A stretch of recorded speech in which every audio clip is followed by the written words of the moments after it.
Russia Ukraine యుద్ధం కనుచూపు మేరలో ముగిసేలా కనిపించడం లేదు.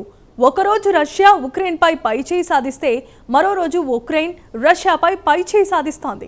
అయితే యుద్ధం మొదలైన తర్వాత ఈ నెలలో ఉక్రెయిన్ అత్యధిక సంఖ్యలో పౌరులు ప్రాణాలు కోల్పోయారు. కాగా రష్యా డ్రోన్స్ బాంబులతో ఉక్రెయిన్పై విచ్చలవిడిగా దాడులు చేస్తోంది. దీంతో ఈ నెలలో ఉక్రెయిన్ 377 మంది పౌరులు ప్రాణాలు కోల్పోగా మరో 2129 గాయపడ్డారని ఉక్రెయిన్ ప్రభుత్వ గణాంకాలే చెబుతున్నాయి. మరోపక్క రష్యా వద్ద కూడా ఆయుధాలు క్రమంగా కరిగిపోతున్నాయి. రష్యా వద్ద జిర్కాన్ హైపర్సోనిక్ మిజైల్స్తో 3/2 వంతులు కేవలం 19 రోజుల్లో ఖాళీ అయిపోయాయట. దీంతో రష్యా కూడా అమెరికా మాదిరిగా యుద్ధ రంగంలో ఆయుధాలు, మందుగుండు సామాగ్రి కొరతతో సతమతమవుతోంది. ఆ వివరాలేంటో ప్రత్యేక కథనంలో తెలుసుకుందాం.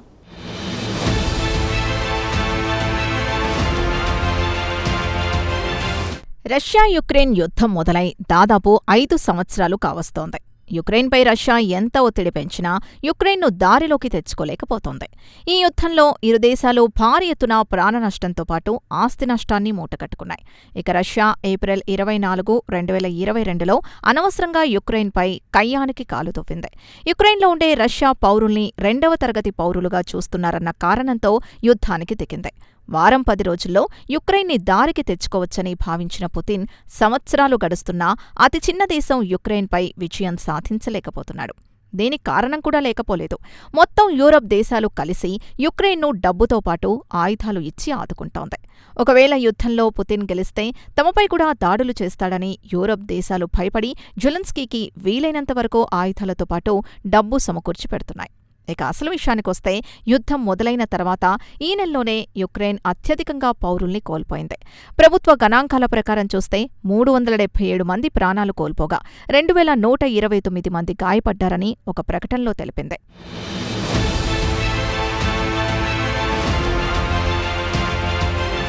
యుక్రెయిన్ రాజధాని కీవ్తో పాటు జనాభా ఎక్కువున్న ప్రాంతాలపై రష్యా డ్రోన్లు, ఏరియల్ బాంబులతో దాడుల జోరును పెంచింది. ఇక యుక్రెయిన్ అధికారుల సమాచారం ప్రకారం రష్యా తరచూ బాలిస్టిక్ మిసైల్స్తో దాడులు చేయడంతో వాటిని యుక్రెయిన్ ధీటుగా అడ్డుకోలేకపోతోంది. వారి వద్ద ఎయిర్ డిఫెన్స్ లేకపోవడంతో మృతుల సంఖ్య పెరిగిపోతోంది. ఇక రష్యా దాడుల విషయానికొస్తే జెలెన్స్కీ అందించిన సమాచారం ప్రకారం గత వారంలోనే రష్యా 1700 డ్రోన్లు, 1630 గైడెడ్ ఏరియల్ బాంబులు, 50 బాలిస్టిక్ మిసైల్స్ ప్రయోగించారు. ఇక రష్యా నుంచి వచ్చే బాలిస్టిక్ టెర్రర్ దాడుల్ని అడ్డుకోవాల్సిందని జెలెన్స్కీ ఎక్స్లో ఒక పోస్ట్లో పేర్కొన్నారు. ప్రతి ఇంటర్సెప్టర్ మిసైల్స్ పెద్ద ఎత్తున తమ పౌరుల ప్రాణాల్ని కాపాడుతోందని ఆయన అన్నారు. ఆదివారం నాడు కూడా రష్యా నుంచి పెద్ద ఎత్తున డ్రోన్ల దాడి జరిగిందన్నారు.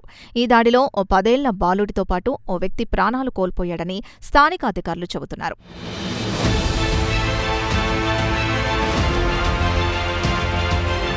ఇక రష్యాకు కౌంటర్గా మాస్కో చుట్టుపక్కల ఉండే ఆయిల్ డిపోలపై డ్రోన్లు, మిసైల్స్పై దాడులు చేసింది యుక్రెయిన్.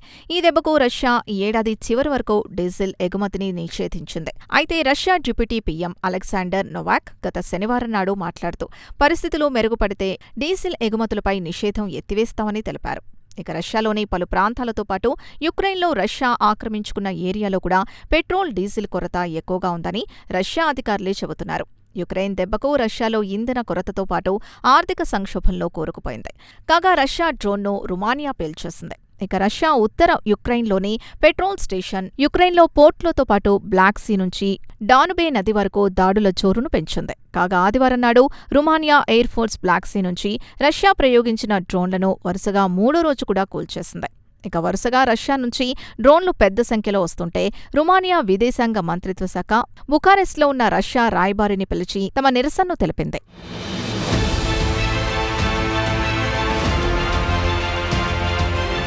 ఇదిలా ఉండగా రష్యా కూడా అమెరికా మాదిరిగానే యుక్రెయిన్ యుద్ధంలో మందుగుండు ఆయుధాల కొరతతో సతమతమవుతోంది. యుక్రెయిన్పై పెద్ద ఎత్తున దాడులకు దిగడంతో రష్యా వద్ద ఉన్న ఆయుధాలు క్రమంగా కరిగిపోతున్నాయి.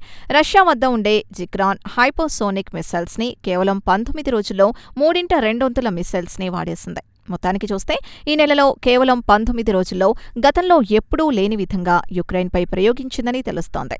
ఉత్పత్తి కంటే వినియోగం ఎక్కువగా కనిపిస్తోంది.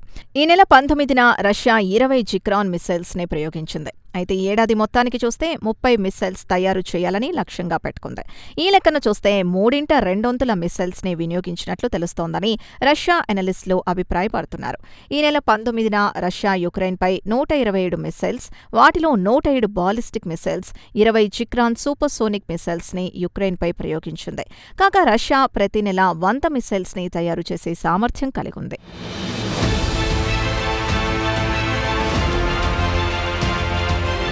ఇక మిలిటరీ ఎనలిస్టుల అంచనా ప్రకారం యుక్రెయిన్ వద్ద ఎయిర్ డిఫెన్స్ సిస్టమ్ లేనందువల్ల రష్యా రెచ్చిపోయి యుక్రెయిన్పై విచ్చలవిడిగా దాడులు చేస్తోంది. అయితే ఇటీవలి వారాల్లో యుక్రెయిన్ కూడా రష్యాపై దాడుల జోరును పెంచింది. అయితే రష్యా నుంచి వరదలా వస్తున్న హైపర్సోనిక్ మిసైల్స్ ని అడ్డుకోవడంలో యుక్రెయిన్ విఫలమైంది. దీనికి కారణం యుక్రెయిన్ వద్ద పాట్రియాట్ ఇంటర్సెప్టర్స్ లేకపోవడమే. అందుకే యుక్రెయిన్ భారీ ఎత్తున ప్రాణ నష్టాన్ని చవిచూస్తోంది. అయితే గత కొన్ని వారాల నుంచి యుక్రెయిన్ లాంగ్ రేంజ్ మిస్సైల్స్తో దాడులు చేసి రష్యాకు కంటిమీద కునుకు లేకుండా చేసింది.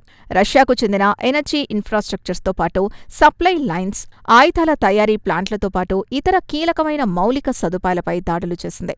యుక్రెయిన్ దెబ్బకు రష్యా విలవిల్లాడిపోయింది. దేశంలో తీవ్రమైన పెట్రోల్, డీజిల్ కొరత ఏర్పడింది. దీంతో రష్యా పెట్రోల్, డీజిల్ ఎగుమతుల్ని నిషేధించింది.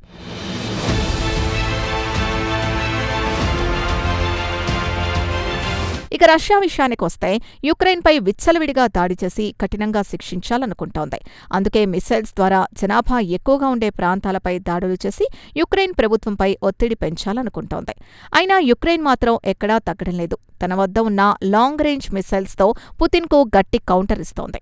అదీ కాకుండా యుక్రెయిన్ మిస్సైల్స్ టెక్నాలజీతో పాటు మిస్సైల్స్ డిఫెన్స్ సిస్టంలో బాగా దూసుకుపోతోంది. ఇటీవలే అమెరికా ప్రెసిడెంట్ ట్రంప్ యుక్రెయిన్కు పాట్రియాట్ ఎయిర్ డిఫెన్స్ సిస్టమ్ తయారు చేసుకోవడానికి లైసెన్స్ ఇచ్చిన విషయం తెలిసిందే. అదీ కాకుండా యుక్రెయిన్ యూరోపియన్ కంపెనీలతో భాగస్వామ్యం చేపట్టి స్టార్మ్ షాడో మిసైల్స్ ని తయారు చేస్తోంది. అందుకే ధైర్యంగా రష్యాలోని మారుమూల ప్రాంతాలపై కూడా డ్రోన్లతో దాడులు చేసి పుతిన్కు ముచ్చమటలు పట్టించగలుగుతోంది.